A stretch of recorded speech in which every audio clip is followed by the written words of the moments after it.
I'm a pilot. Last night, an unidentified object appeared on my radar, and it would cross miles of sky every time I blinked. I'm a pilot, a first officer for a major commercial airline.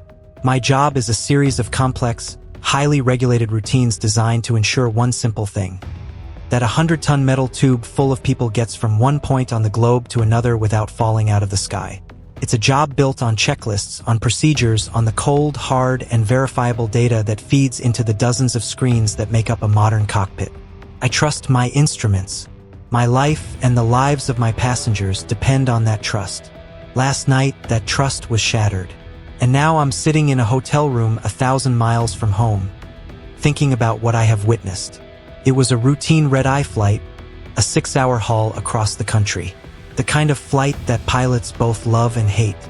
The skies are quiet, the passengers are asleep, but the deep, soul-crushing fatigue of flying through the dead of night is a constant, creeping enemy. We were at our cruising altitude of 37,000 feet, somewhere over the vast, dark, empty heart of the country. The autopilot was engaged, the plane a steady, silent ship sailing on an ocean of stars. The captain, a veteran with 20 years in the left seat, was quietly working on a crossword puzzle. I was doing my usual scan of the instruments, my eyes tracing the familiar, comforting glow of the displays. That's when I saw it. On my primary navigation display, the screen that shows our position, our route, and any other air traffic in the vicinity, a single new icon had appeared. It was a perfect, solid green diamond, the standard symbol for other aircraft. But it had no call sign, no altitude information, no speed data. It was just a diamond, and it was located about 10 miles directly behind us on our exact flight path. "Hey, Cap," I said, keeping my voice casual. "You seeing this traffic on your display?" The captain didn't look up from his puzzle. "Nope. Screen's clean. Probably just a ghost. ATC hasn't called anything out. Ghosts or phantom radar returns aren't uncommon. A bit of atmospheric interference, a flock of birds, a software glitch, they can all create a temporary false target. They usually flicker and then vanish. But this one wasn't flickering. It was solid, steady, and it was matching our speed of 500 knots perfectly. This one's not fading," I said, a little more insistently this time. "It's been there for a solid minute. 10 miles, 6 o'clock, matching our speed." The captain finally sighed, put down his pen, and leaned over. He looked at his own, identical navigation display. It was, as he'd said, completely clean. Then he looked at mine. "There's nothing there, kid," he said, squinting at my screen. "Not a thing. Your display must be on the fritz. Run a diagnostic." I stared at my screen. The green diamond was as clear as day. I looked back at his. Empty. I looked back at mine. The diamond was still there. A cold, strange feeling, a prickling of deep, fundamental wrongness, began to crawl up my spine. "I'm telling you, there's something on my screen," I said, my voice tight. He gave me a look, a mix of annoyance and paternal concern. "Look, I see your screen. It's blank. You're seeing things. You're tired. We've been flying for 4 hours. It happens. Just run the diagnostic and get some coffee." He went back to his puzzle, a clear dismissal. But my eyes were glued to my screen. The diamond was still there, 10 miles back, a silent, impossible companion in the night sky. I ran the diagnostic. The system came back clean. "No errors. No malfunctions." I kept watching it. For 10 solid minutes, it stayed in the exact same spot, maintaining a perfect 10-mile distance.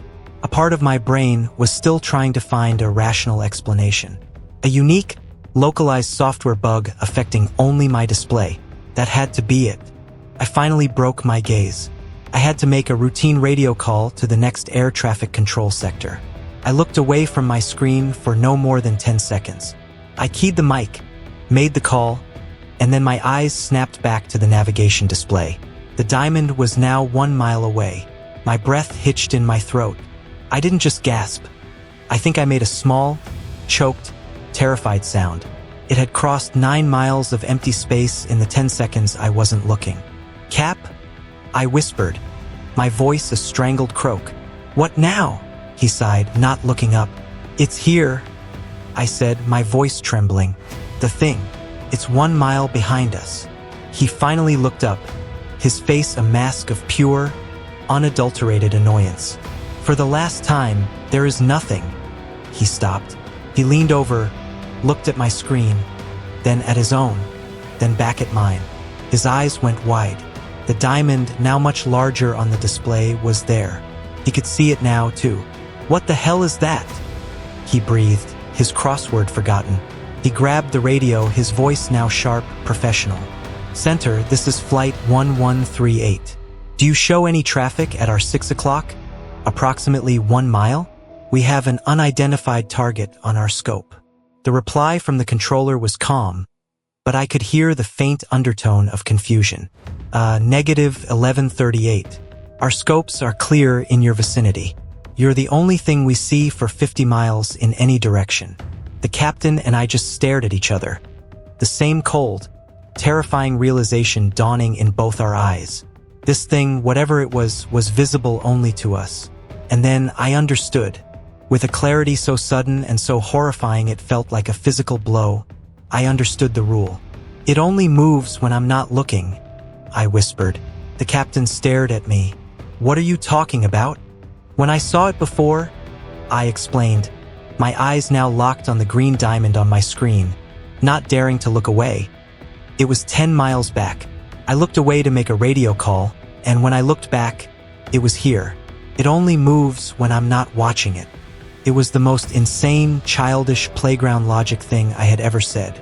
It was the rule from a horror movie, from a video game. Weeping angels, don't blink. But in the cold, sterile, logical world of my cockpit, it was the only explanation that fit the data. The next hour was the longest, most agonizing hour of my life. My eyes burned. My neck ached. Couldn't look away. The captain handled all the communications, his voice tight with a tension that I'm sure the controllers on the ground could hear. He kept glancing at me, then at my screen, his face a pale, sweaty mask in the dim cockpit light. It's still there? He'd ask every few minutes. It's still there? I'd reply, my voice a dry rasp, my eyes watering from the strain. I tried to be clever. I tried to use my peripheral vision to look at the other instruments, but the moment my focus shifted even slightly from the center of the screen, I could feel it. A subtle, almost imperceptible lurch in my stomach. A strange, dizzying sensation of movement, of space being compressed. The moment my focus snapped back to the diamond, the feeling would stop. But I couldn't keep it up forever. My eyes were on fire. They were so dry and strained that the screen in front of me was starting to blur. The glowing green diamond swimming in a haze of my own tears. I can't do this, Cap. I finally gasped, my vision wavering. My eyes. I have to rub my eyes. Don't you dare, kid. He hissed, his voice a low, desperate command. Don't you dare look away. But it was too late. My body betrayed me.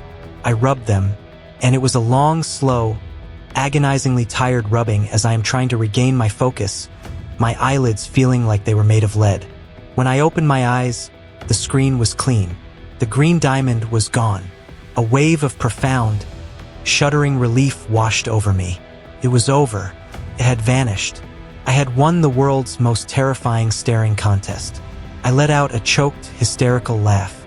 It's gone, I said to the captain, my voice cracking. It's gone. The captain didn't reply.